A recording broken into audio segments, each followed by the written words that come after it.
Congratulations on the purchase of your water softening system. Your new system works in 3 stages. Water is first filtrated through the pre-filter, which removes any sediment. It then passes through the combo tank that both filters and softens. The softener uses ion exchange to remove hardness from the water. The salt in the brine tank is used to regenerate the media in the combo tank. This video will walk you through the installation process. The system will consist of the following parts: the filter and softening combo tank, the brine tank, a drain line, the pre-filter housing, the sediment filter, a spanner wrench, 2 MNPT fittings, a bypass valve, an electronic tank head, a gasket and lube, a power supply, a mounting bracket with hardware, and a hose clamp. The system is compatible with PVC, copper, and PEX tubing. This installation video will feature a combination of PVC pipes and corrugated water connectors. You can begin the installation by prepping the pre-filter. Remove the top of the tank by unscrewing it.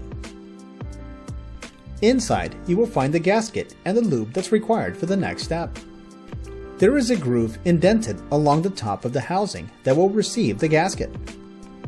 Go ahead and lay the gasket in place. Apply some of the provided lubricant along the edge of the gasket, and then spread it out to ensure that it's evenly coated.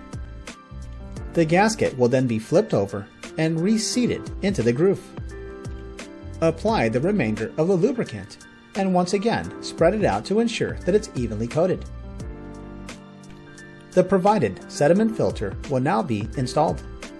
The opening of the filter will rest on a nipple that's on the inside bottom of the pre-filter housing. Drop the sediment filter into the housing and then make sure that it sits flush. It should sit just below the surface. The lid of the housing has guides that will ensure that the sediment filter properly aligns when you put it back on. Go ahead and replace the lid and then fully tighten it onto the pre-filter housing. PVC nipples will now be installed on the in and the outlet on the top of the housing. To ensure that there are no leaks, plumber's tape will need to be applied to the threads on the PVC nipples before you install them. Thread the PVC nipple in place and fully tighten by hand as tight as possible. Repeat these steps on the opposite side. A pipe wrench or a pair of pliers will now be required to fully tighten the PVC nipples into the housing. The final step in prepping the pre-filter housing is to apply some more plumber's tape onto the threads on the other ends of the PVC nipples. The next steps of this installation will have you tap into the pre-plumb. Please be sure to shut off the water to the home before performing these steps. Also note that it's a recommendation to install a bypass ahead of the system to allow for easy maintenance. Also note that threaded water connectors are being featured in this installation. To ensure the pre-filter mounting bracket is straight, use a level. Then you will indicate where to mount it. You will also want to mount the pre-filter near the incoming water supply. It may be helpful to pre-drill the holes using a 5/32 drill bit. The mounting bracket will then be secured to the top of the pre-filter housing using the provided hardware. The pre-filter can then be mounted. With the pre-filter mounted, you'll now have enough leverage to use a spanner wrench to fully tighten the pre-filter housing onto the lid. Use plumber's tape to prep the threads on the incoming side of the pre-plumb. It is recommended to install a shutoff valve ahead of the softening system. This will allow for easy system maintenance in the future. And please ensure that the valve is fully tightened. Plumber's tape will now be applied to a third PVC nipple. It will then be installed onto the other end of the PVC shutoff valve. Please ensure that the PVC nipple is fully tightened in place. Install a corrugated water connector on the other end of the PVC nipple and ensure it's fully tightened. Locate the connection on the pre-filter that's labeled as in. The corrugated water connector will be connected to that side and fully tightened. You are now ready to prep the tank. Begin by unscrewing the cap. There is a small blue cap on the connection inside the tank that will also need to be removed. The connection inside the tank will align with an opening on the bottom of the electronic head. Please ensure that those align before attempting to screw on the head. Press down on the head and then begin screwing it on in a clockwise rotation. You want to tighten to close a gap between the tank and the head. To ensure it's fully tightened, a blunt-handled tool can be inserted into the ingoing side of the head and use as leverage. The bypass valve can now be installed. Align with the tank connections and press it in place. The connectors have plastic nuts that need to be fully tightened to ensure the bypass is properly seated. The MNPT fittings will now be connected.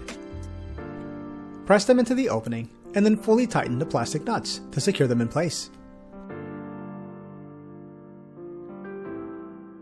The threads on the MNPT fittings will now be prepped with plumber's tape. Rotate the tank so that the connections are now facing back. A second corrugated water connector will be connected to the outgoing side of the pre-filter. Ensure the connection is fully tightened. Before making any connections to the tank, double-check the orientation of the incoming and outgoing sides on the tank head. The corrugated water connector coming from the pre-filter will need to be connected onto the inflowing side of the tank head. Please ensure it's fully tightened.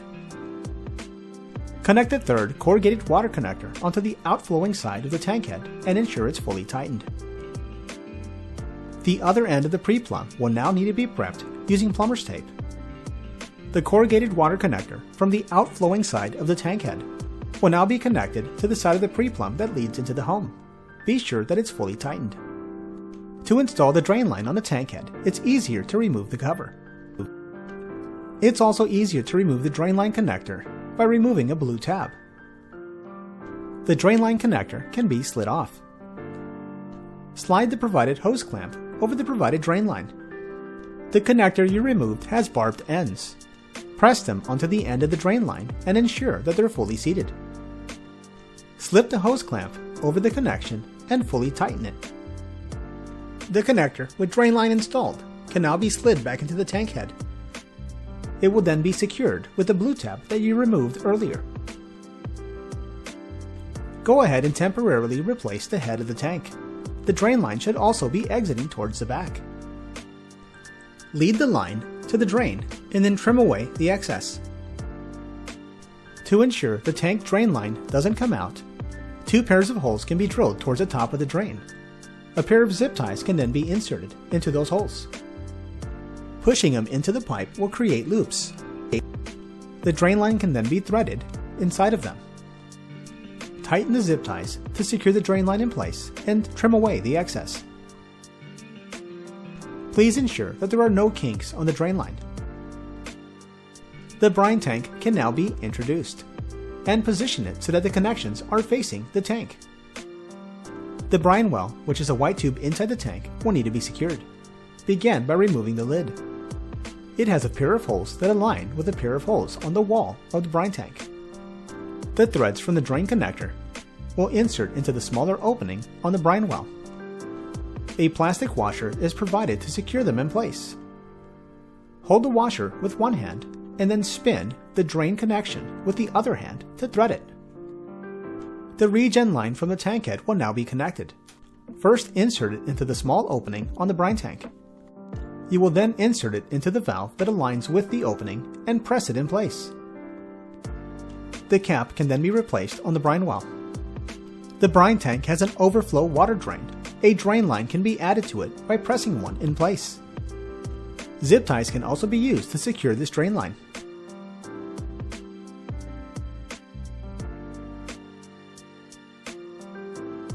Four to 5 bags of salt pellets can then be added into your brine tank. Power the tank head by installing the provided power adapter. It will connect to the far left connection on the bottom side of the tank head. The power supply can then be plugged into an outlet. It is recommended to install a 9-volt battery into the head. It will work as a battery backup in the event of a power loss. You are now ready to test the system. While the water is still shut off to the home, go ahead and open the cold water line on one of your tubs. Before attempting to charge the system, take the spanner wrench and double check to verify that the pre-filter housing is fully tightened. Ensure the shutoff valve leading to your system is in the off position. Set the valves behind the tank head into the bypass position. With the shutoff valve in the off position, go ahead and turn on the water to the home and inspect the shutoff valve for any leaks. If none are detected, go ahead and open the valve. Water will flow through your connections and into the home.